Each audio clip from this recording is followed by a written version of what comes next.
Hello friends, कसे आहात तुम्ही सगळे? आजच्या ब्लॉगमध्ये तुमच्या सगळ्यांचं मनापासून स्वागत करते. तर माझं ना इथे पक्कं ठरलेलं असतं, एक यादी तयार करून ठेवलेली असते. म्हणजे काही लिहून वगैरे तयार केलेली नसते, ती माझ्या डोक्यातच पक्की ठरलेली असते. अगदी झोपेपर्यंत तर सकाळी डोळा उघडतो ना तिथून.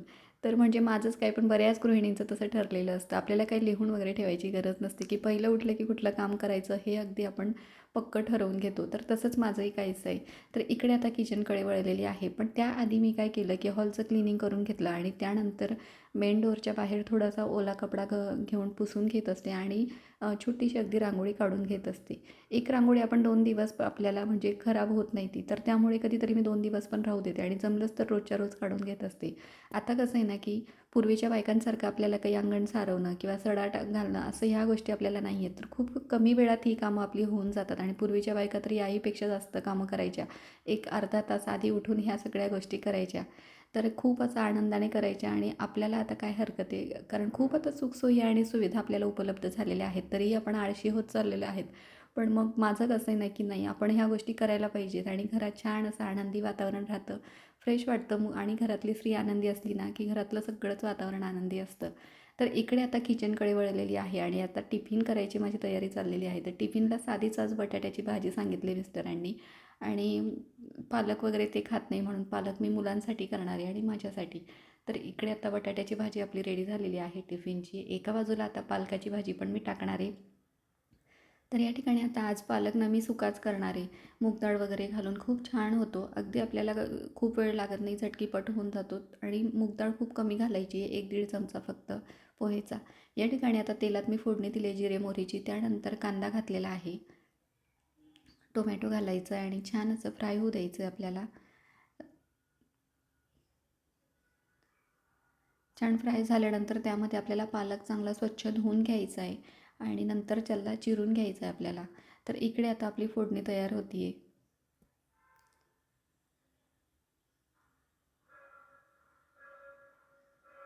इकडे आता पालक पण मी चिरून घेते आणि त्यानंतर स्वच्छ धुतलेला पालक आपण या फोडणीमध्ये घालणार आहे. त्याआधी त्यामध्ये हळद घालायची आपल्याला, त्यानंतर लाल तिखट घालायचं आहे, बाकीचे मसाले घालायचे. नंतर आपल्याला चवीनुसार मीठ घालायचं आहे.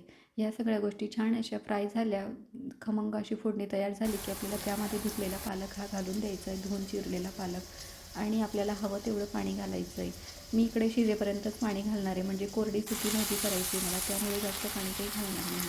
तर आपला पालक मस्त असतात 5 ते 7 मिनटात रेडी होणार आहे आणि खूप छान लागतो तांदळाच्या भाकरीसोबत किंवा मग बाजरीच्या भाकरीसोबत, नाही तर पोळीसोबतसुद्धा छान लागतो. तर इकडे आता टिफिन पण मी रेडी करून घेतलेला आहे आणि टिफिन पण रेडी झालं नाही की बाकीचे कामांना मग काही वेळ लागत नाही. तर इकडे आता त्यांची तयारी चाललेली आहे ऑफिसला जाण्यासाठी आणि नाश्ता वगैरे करून आता पेपर वगैरे वाचन चाललेलं आहे. इकडे लाडूबाईचा माझा नाश्ता चाललेला आहे.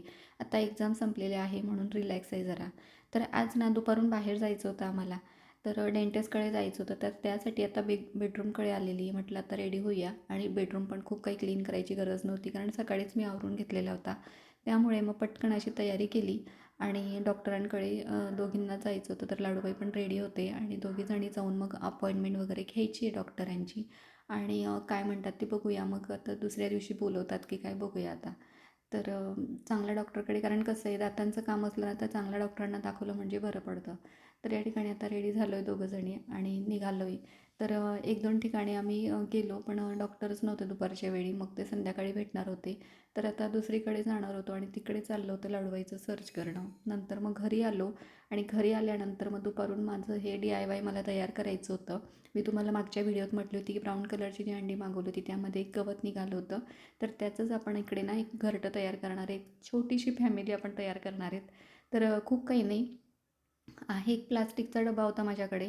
तर त्याच्यामध्ये ते गवत असं फिक्स करून दिलं आणि क्लेच्या मदतीने त्याला असं थोडंसं डेकोरेट करून दिलेलं आहे.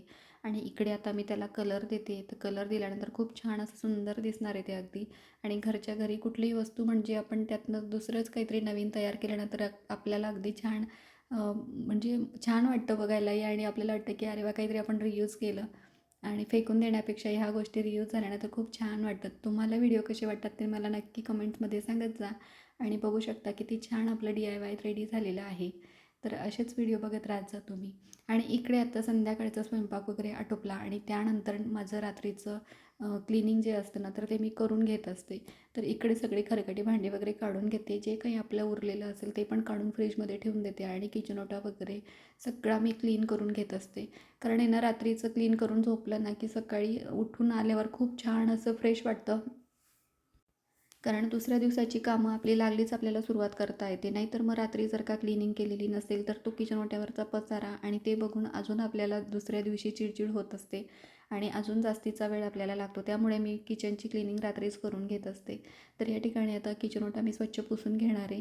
एक स्प्रे बॉटल आहे माझ्याकडे, तर सारखं आपल्याला म्हणजे खूप जास्त पाणी इकडे गॅस ओट्याकडे मी जाऊ देत नाही. त्यामुळे मी एका स्प्रे बॉटलमध्ये भरून घेते आणि ते व्यवस्थित क्लीन करण्यासाठी कामात येतं. मग खूप जास्त पाणी पण त्या ठिकाणी मारलं जात नाही.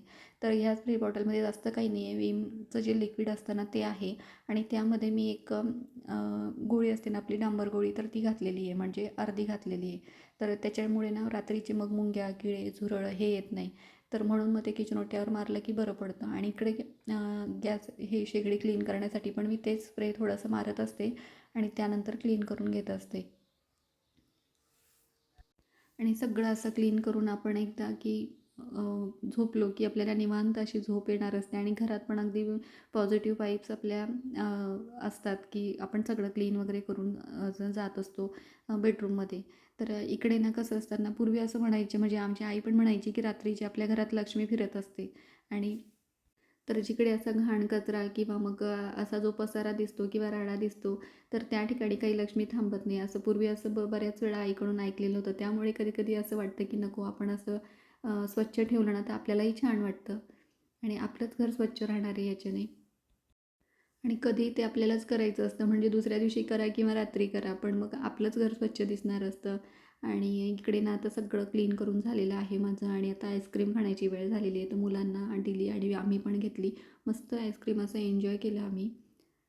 आणि फ्रेंड्स, तुम्हाला जर का व्हिडिओ आवडत असतील ना तर तुम्ही लाईक, शेअर आणि सबस्क्राईब करायला अजिबात विसरत जाऊ नका आणि असेच व्हिडिओ बघत राहत जा. आणि बेल आयकॉन पण प्रेस करून ठेवा, म्हणजे तुम्हाला वेळोवेळी नोटिफिकेशन येत जाईल व्हिडिओचा. भेटूया पुढच्या व्हिडिओत. तोपर्यंत बाय.